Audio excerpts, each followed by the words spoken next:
his team just became really aggressive towards our team. And then lo and behold, there was a big punch up on the pitch. Big punch up, all prisoners fighting each other, really violent fighting as well. And the guards couldn't do anything about it.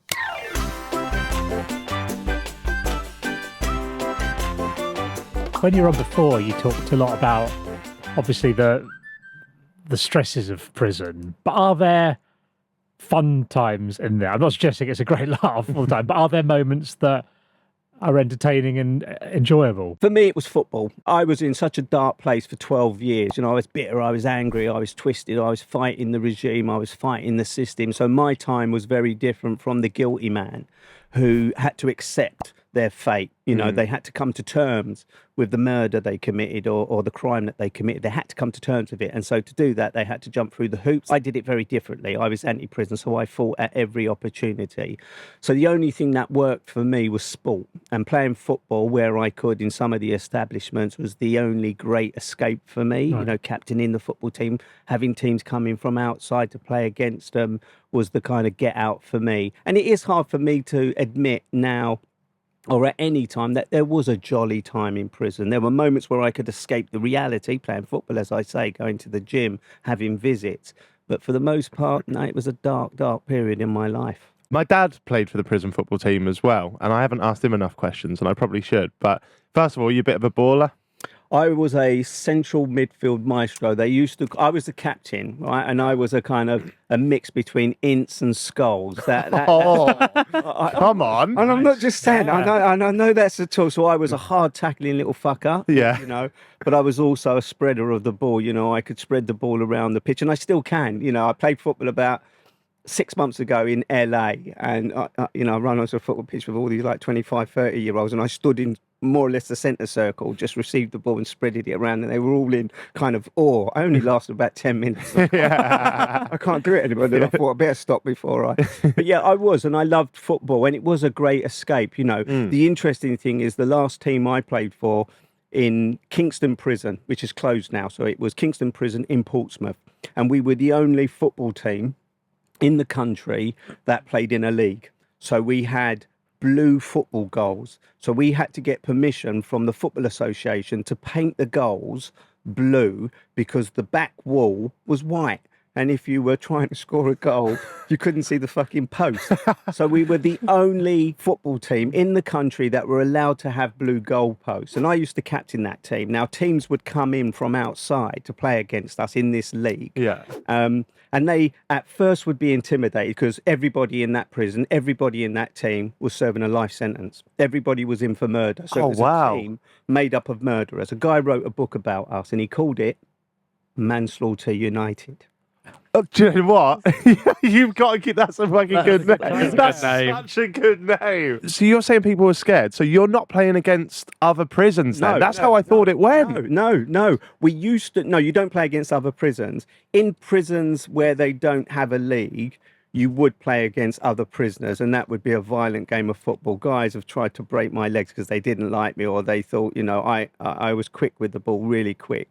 But in Kingston, you know, the Kingston Arrows, as we was called, I captained that team. Everybody in that team was a lifer, so everybody was in for murder or manslaughter. The opposition were playing in the Portsmouth League, so they would play games outside, and then every Saturday one of the teams would come in and play against us. Now, at the beginning, they were scared, but then they soon realised that we couldn't put in that kind of inch tackle, because if we did and it was seen as aggression, we could end up on report.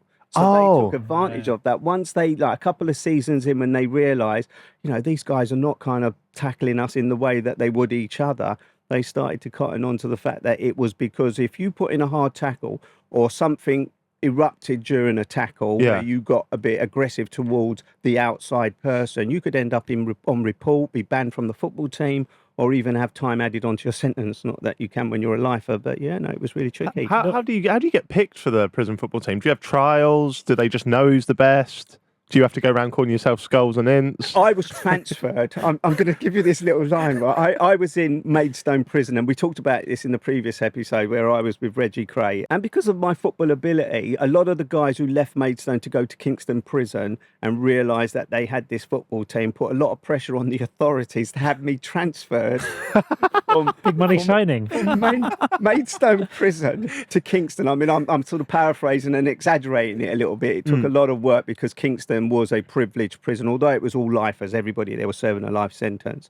But I did manage to get there on this transfer. Wow. But getting into the football team really does come down to, there is a PE instructor, so a prison officer, who used to play semi-pro football himself. He would pick the squad, and then the captain of the team would then work with him on who the best players were.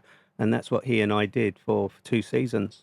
So when you got transferred, did they do a photo of you holding the shirt and all that stuff? Do you know what? We used to have a reporter come in. So every Saturday, this guy in his Mac, in his notepad would come in. He'd sit on the bench outside the football pitch, and he'd make reports about our games. And it was always, the thing to look forward to. That week, the paper would be delivered to the prison, and we'd all run to the paper, especially if you scored a goal, to see if your name, because it was a big thing, prisoners getting their names. And there was no...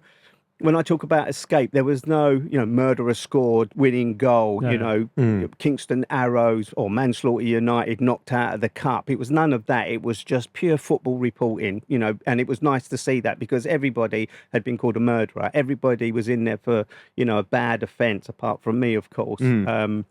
So that was a good thing. That was a positive. What kind of quality are we talking about here? Obviously, you're saying you're a little Skull Ints mix, but as a team, with these teams coming in, and these teams are obviously training together all the time, playing all the time, how good is your team? Well, we were a captive audience, so we could train as much as we wanted. We could hone our skills. Do you know what? I remember when I was the captain of the team, we didn't have cones or equipment to train. So I used to get, and this is one of the drills I used to do with the players. So I'd get all the players to lay down on the floor, honestly, lay down on their backs on the floor with their legs together. And then one player, so we've got 11, 12, 15 players all laying down in a row, right?